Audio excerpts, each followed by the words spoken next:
નમસ્કાર, આપ જોઈ રહ્યા છો નેશન પ્લસ ન્યૂઝ. હું છું આપની સાથે હેતલ ભગત. અરવલ્લી જિલ્લાના યાત્રાધામ શામળાજીમાં આજે પૂર્ણિમાના દર્શન કરવા વહેલી સવારથી જ ભક્તોની ભીડ ઉમટી પડી છે, જેમાં શામળિયાને આજે અનોખા શણગાર કરવામાં આવ્યો છે. શામળિયાને આજે 400 કિલો કેરીનો મનોરથનો ભોગ લગાવવામાં આવ્યો છે. તો ભગવાન શામળિયાને ઋતુ ફળ કેરી અતિ પ્રિય મનાય છે.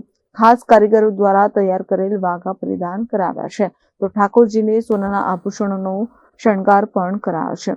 શણગાર આરતીનો હજારો ભક્તોએ લાભ લીધો છે, જેમાં દિવસ દરમિયાન અલગ અલગ મનોરથના દર્શન યોજાશે.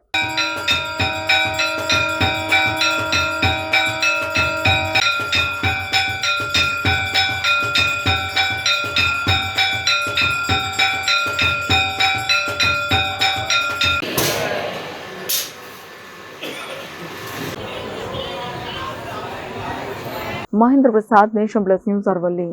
સમાચારોના સતત અપડેટ મેળવવા માટે અમારી નેશન પ્લસ ન્યૂઝની યુટ્યુબ ચેનલને સબસ્ક્રાઇબ કરો, બેલ આઇકન દબાવો અને જોડાયેલા રહો ફેસબુક, ઇન્સ્ટાગ્રામ અને ટ્વિટર પર.